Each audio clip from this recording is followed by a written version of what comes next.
Tras 3 semanas consecutivas de descensos, las bolsas europeas y estadounidenses cerraron la semana pasada con ganancias y a ello han contribuido, además de la firmeza de los bancos centrales en la lucha contra la inflación, los altos niveles de sobreventa. Las bolsas mantienen hoy lunes el buen tono, el tono positivo, y la semana va a estar muy marcada por los datos de inflación que se publican en Estados Unidos y en muchos países europeos, incluida España, y por las medidas propuestas por la Unión Europea contra la crisis energética, sin olvidarnos también de ese encuentro importante que van a mantener estos días los líderes de Rusia y de China.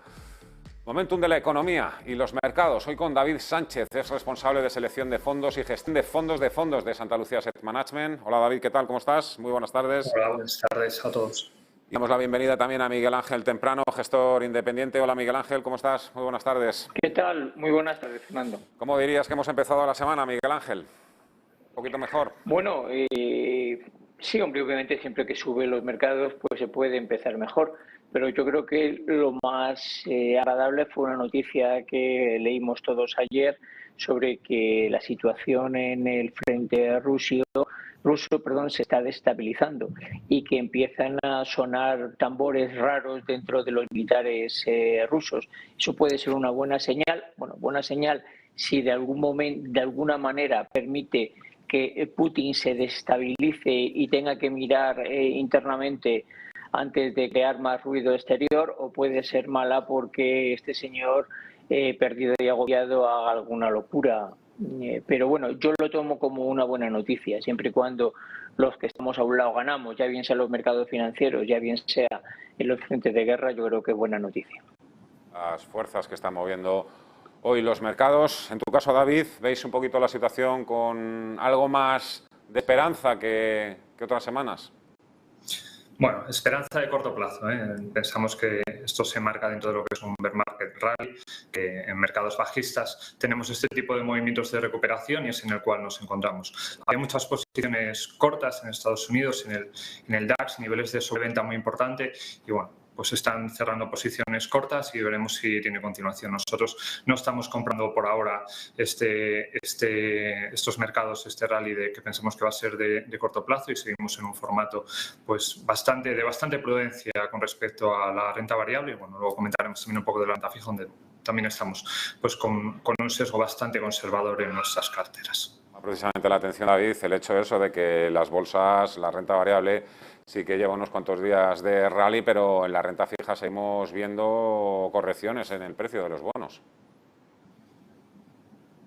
Sí, correcto. De hecho, bueno, pues está por ir metiéndonos ya también en harina. Esta semana tenemos datos importantes. Tenemos mañana en Estados Unidos datos de precios y bueno, pues será importante confirmar si los precios que salgan mañana pues nos confirman que el pico de inflación ha quedado atrás o no.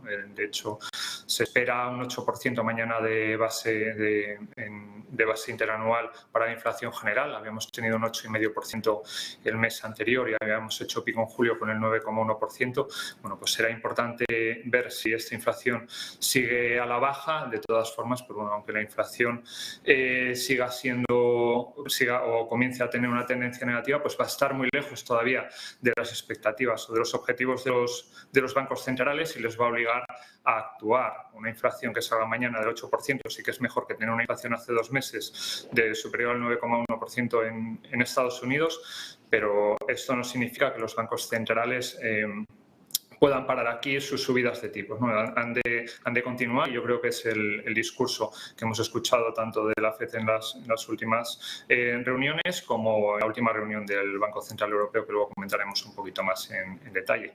Con respecto a la inflación core, hemos hablado de la inflación general, la inflación subyacente.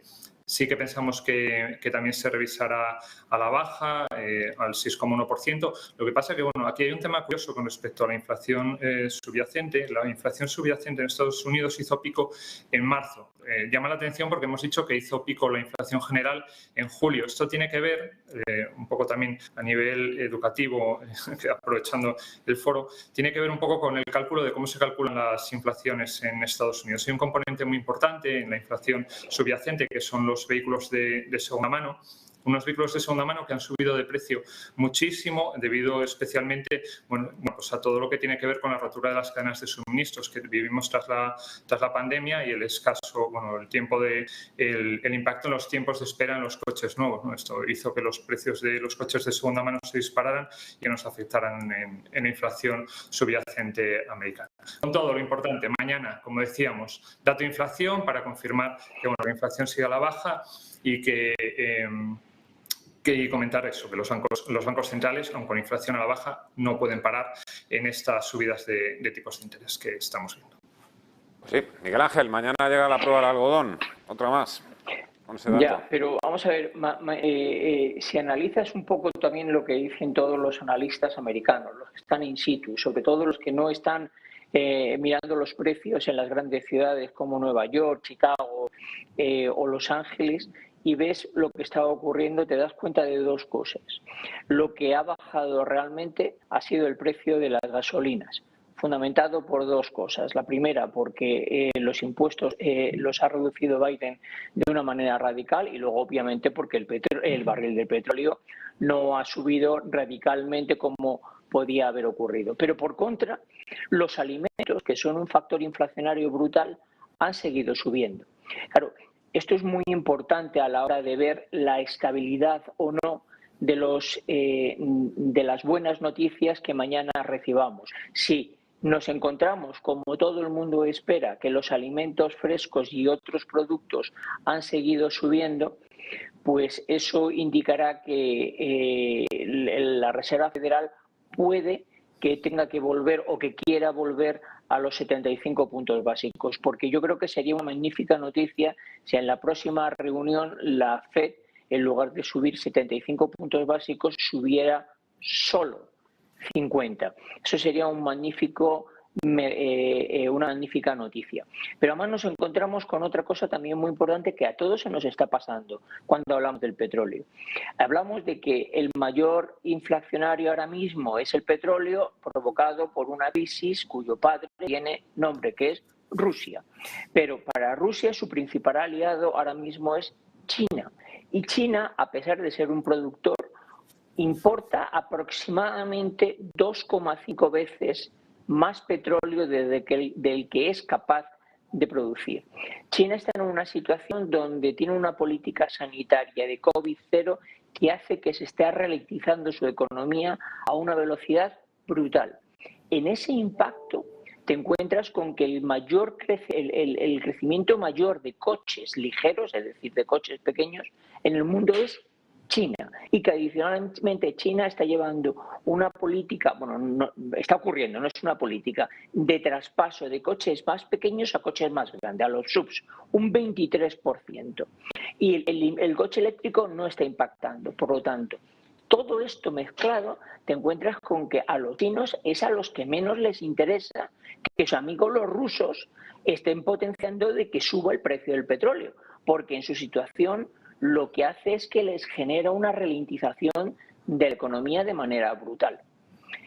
Todo esto encapsulado puede hacer que el petróleo haya llegado a tocar tope y que no siga subiendo de una manera importante, también porque los árabes son los aliados de los americanos. Entonces, el dato de mañana es muy, muy importante para verlo dentro de las dos facetas, la faceta del petróleo y la faceta de los alimentos frescos, que nos indicará lo que va a hacer la FED en la próxima reunión, que creo que es en septiembre, ¿no? El día 21. El día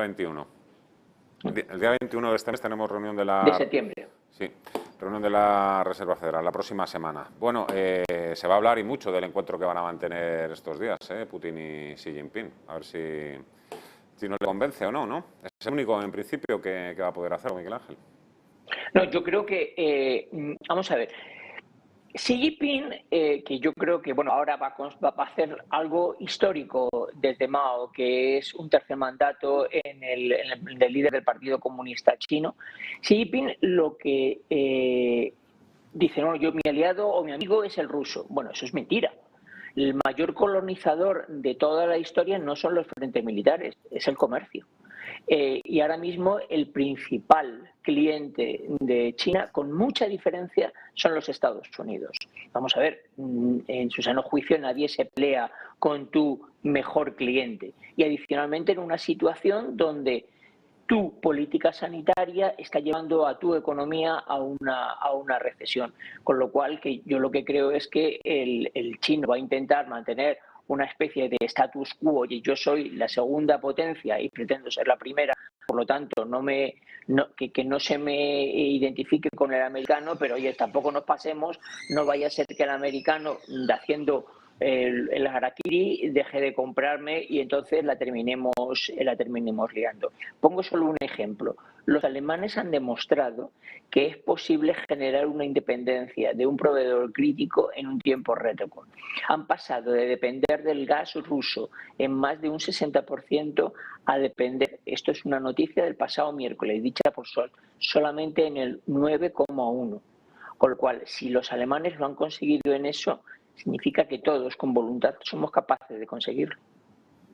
Vosotros, en vuestro caso, David, como veis esta pata del mercado, crisis energética, Putin, China, un poco en vuestra casa, ¿qué valoraciones hacéis?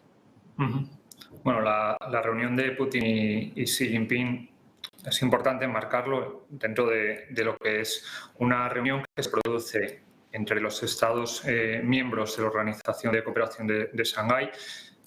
Esta reunión es importante porque sirve de contrapeso a las reuniones que se mantienen en Occidente. Y lo que se desprende de ella, lo que entendemos es que el mundo, ya lo hemos comentado aquí en otras ocasiones, el mundo cada vez está más claramente conformado por dos bloques. Rusia y China son socios por conveniencia en lo económico, a través pues de la ya comentada cooperación energética entre ambas naciones, ¿no? Y esta cooperación es que además va más. Por ejemplo, los dos países han acordado sustituir por yuanes y por rublos los dólares con los que pagan la energía que llega a través de uno de los gasoductos que conectan ambos territorios. Pero bueno, más allá del plano económico, también han tenido sus contactos. Por ejemplo, 3 semanas antes de la invasión de Ucrania, los mismos actores, Putin y Xi Jinping, emitieron una declaración de plena solidaridad durante la visita que hizo Putin a Pekín. Por otra parte, lo que se comentaba ahora, es cierto que el acercamiento entre ambos países es innegable, pero es que pensamos, al igual que se ha comentado, que China es sensible a las posibles represalias en forma de sanciones que pudiera recibir por parte de gobiernos occidentales. Con respecto a la reunión, pensamos que sí, que es una reunión que va a reafirmar la colaboración entre ambas naciones, pero nada más, hasta ahí. ¿Algo que añadir, Miguel Ángel? Bueno, yo creo, vamos a ver, es una reunión que obviamente se produce dentro de un marco, pero el Partido Comunista Chino y fundamentalmente los rusos se han encargado de decir que esta es una reunión bilateral que se va a producir fuera de lo que es el marco de la reunión estratégica de la zona. Por lo tanto, todos le han dado una importancia superior a la que inicialmente podíamos pensar que tuviese. Y cuando ambas partes se encargan, y fundamentalmente los rusos, en anunciar tanto bombo a una situación de estas, es que algo tiene, aunque no sea más que la retórica, porque ya insisto que el fondo es bastante complicado, porque los chinos no van a consumir petróleo ruso. El petróleo ruso tiene un destino clarísimo, porque es un petróleo pesado muy difícil de refinar. Tiene el destino de India y de Indonesia, directamente no va a China. Lo que sí tiene destino es su gas. Pero no nos olvidemos, el petróleo es la parte más crítica dentro de la cuenta de exportaciones de Rusia, o sea que tiene su intríngulis. Esta es un poco la relación de amistad donde le preguntas a uno de los amigos y te dice que son amigos del alma y le preguntas al otro y te dice prácticamente que son conocidos, ¿no? Pues yo creo que es un poco lo que está sucediendo entre Rusia y China, donde China pues tiene mucho más también en juego actualmente, que es lo que es la pura relación con Rusia. No tiene mucho más que jugarse con otros países y va a ir con pies de plomo. Bueno, con todos los bancos centrales y Putin son los que siguen teniendo la sartén por el mango, siguen a los mandos del avión. El miedo a la recesión permanece, no se ha ido, por cierto. Muy llamativas, ¿no?, las declaraciones, a mí por lo menos me lo parecen, de Janet Yellen, creo que ha sido este fin de semana, ¿no?, cuando ha dicho que la Reserva Federal, además de una gran debilidad, tiene que tener muy buena suerte para evitar el colapso de la economía norteamericana. Lo de la buena suerte, claro. Estamos ya recurriendo ya no, a estas pero cosas. es que yo creo que nos pensamos siempre que los bancos centrales tienen con sus herramientas la capacidad de actuar y que sus acciones es acción-reacción. Los bancos centrales toman medidas fundamentalmente sobre las dos herramientas que disponen del mercado monetario, la masa monetaria en circulación y los tipos de interés de referencia, es decir, son mazos, son cañonazos y la economía es la suma de inmensas millones, decenas de millones, miles de millones pequeñas operaciones económicas que hacemos los humanos. El que llegue esos mazazos adecuadamente es imposible de calcular. ¿Por qué subo 0,75 y no 0,50 o no 1? Pues porque, bueno, utilizo el cañón de diferente calibre metiéndole una bala u otra sin saber realmente qué va a pasar. Por lo tanto, el efecto suerte, desgraciadamente, es muy importante. Yo creo que Yellen lo único que ha reconocido es lo que ella vivió cuando se sentaba en el sillón. Estarás conmigo, Miguel Ángel, que claro, al utilizar el cañón, tanto el Banco Central Europeo como la Reserva Federal, subidas de tipos de 0,75 puntos básicos, aquí es que, claro, disparan a todo lo que se menea. Claro, pero aquí es mira, que muere lo que cuando... está podrido, pero también se va a llevar por delante mucho tejido sano de la economía. Claro, mira, cuando creamos dinero, cuando los bancos decidieron crear dinero para solucionar la crisis en el 2008, 2010, empezaron a crear dinero de verdad. Hay una conversación que tenía Han Paulson, el que era en ese momento secretario del Tesoro, con su equipo, que sale en la película, ahora mismo no recuerdo la película, bueno, pero que los actores han reconocido, los actores, quiero decir, las personas reales han reconocido que era verdad, en que el hacer eso era antiamericano e inclusive antirepublicano. Bueno, al final yo lo definí como echar aceite en una mesa para cubrir los poros que tiene. Bueno, la gran mayoría del aceite que tú echas no vale para nada, porque no cubre poros, porque no hay poros que cubrir. Pero es que si no echas tanto, no te aseguras que los cubra. Eso es la creación de dinero. Eso es matar las moscas a cañonazos. Pero es que no es jeguilla que vaya poro a poro para asegurarse que llega a todos los sitios el aceite. Bueno, pues es que es así. No nos queda más remedio que aceptarlo. En este contexto, David, un poco qué es lo que estáis recomendando a vuestros clientes, un poco cómo estáis manejando vosotros las carteras, ¿qué estáis haciendo? Bueno, pues ya lo adelantábamos antes, ¿no? Lo que es con las gafas de corto plazo.